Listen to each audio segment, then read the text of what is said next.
Hi guys and girls, I'm Obsidian Ant and welcome back to Star Citizen. Locations are without doubt an all-important thing when it comes to space games. After all, without locations, you're left with empty space, which would be, well, a bit dull.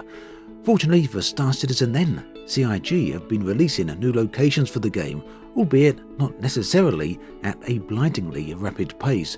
But that said, what has been released so far has been nothing short of stunning, thanks to the new microTech v4 code that released with update 3.8. Now here we can see the Star Citizen galaxy as represented by the game's official galaxy map web tool.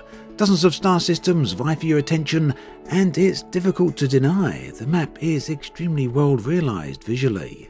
So whilst the map itself shows tens of star systems here, it's unlikely more than a handful of these will make it into the game anytime soon. Next on the list is the star system Pyro, which we got a glimpse of during the last CitizenCon. Pyro will be accessible from a jump point located in the game's current lone star system, Stanton. The Stanton itself, of course, continues to be fleshed out. Later in the year, the gas giant of Crusader should be fully realised and accessible, and the prospect of flying through the thick layers of clouds in a gas giant is a tantalising one for sure. For now though, the next update, 3.9, will be using the new microTech to bring 3 entirely new locations, these being the moons of the world microTech.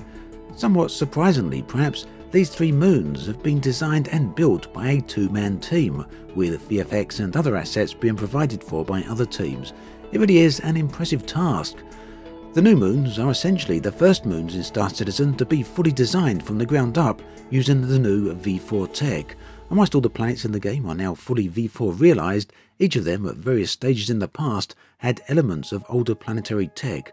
What's more, the new tech apparently allows for faster development, which basically allowed for these moons to be developed in less than a month. Now, with the library of existing assets and the time spent on creating new stuff, CIG have been able to give each of these moons a somewhat unique look, and from what they have shown off so far, they look very good indeed. A recent post to the RSI website gives a bit of lore context to each moon, basically attributing themes to them based upon their names, so nothing overly in-depth here or insightful as such, but a bit of worthy text nonetheless, so let's take a look at that. First up then is Calliope, and CIG say this: it is named after the ancient Greek muse who inspires eloquence to supposedly remind those gazing upon the moon, from microTech, to strive for pure expression of thought. So CIG emphasised the danger of this moon, suggesting that the extremely cold temperatures may be too much even for the insulated weather suits. Meanwhile, ground fog and other hazards will contribute to low visibility.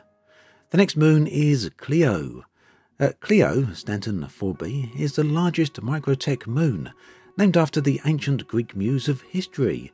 Cleo reminds those on microTech to remember that their work stands on those who came before them. Basically, Cleo is unique among the 3 moons of microTech for 2 distinct reasons. Firstly, it has a liquid ocean, and secondly, the atmosphere here is a rather unusual pink. Variations and details like this then, well, I feel really give the moons a unique value, and that certainly makes them worth visiting. The third new moon is Euterpe. The littlest and last, but definitely not least, moon of microTech is Euterpe Stanton 4c, named after the ancient Greek muse of music. Utopia reminds those on microTech to be guided by the natural rhythm of the universe in their designs. So yeah, this moon is comprised largely of clusters of islands, so it should look rather unique, quite stand out. The islands are locked within frozen oceans, and not to mention the rather distinct visual appearance here due to the volcanic features. Like microTech itself, all 3 moons are frozen wastelands, and will pose some danger to players who travel to them. Now, within those descriptions we just read out, CIG do reference size by stating Euterpe is the smallest and Cleo is the largest. However, details of planetary sizes within Star Citizen is an elusive thing to say the least. That's not to say that such details don't exist, but they certainly aren't front and centre. The galaxy map, for example, is conspicuously blank when it comes to details on size. What we do know, however, is that most planets in Star Citizen are 1/10 of their real-world counterparts, and this would mean that Earth, for example, will have a diameter of around 1200 kilometers, which makes it just 1/3 the size of our real-world moon. For comparison's sake, the planet Hurston is around 2,000 kilometers in diameter in-game, compared to our own moon, which has a real-world diameter of just over 3,400 kilometers. But size really isn't everything though, or so they say. The fact remains that the surfaces of the planets and the moons here in Star Citizens are so detailed that there's plenty to explore regardless of size. The moons of microTech then will be arriving with patch 3.9, which is as yet doesn't have a release date, but is still scheduled for the first quarter of this year, meaning that release really shouldn't be too far away.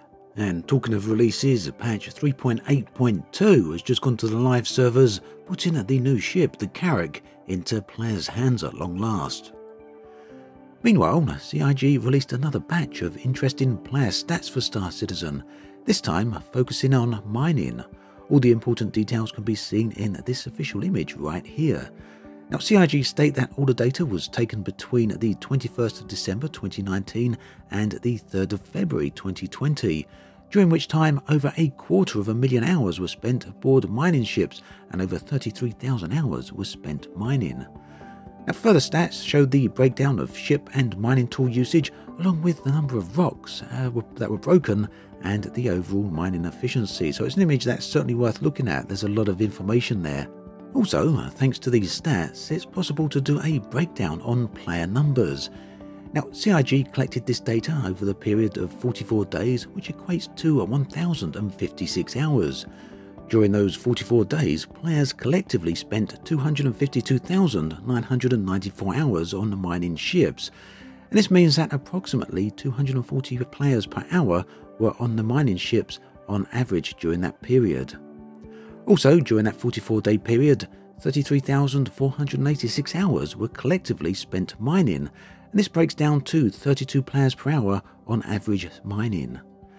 And on a related note, from stats released by CIG during October, we might as well have a look at these. CIG are pretty good at putting these sort of stats out. They are pretty interesting.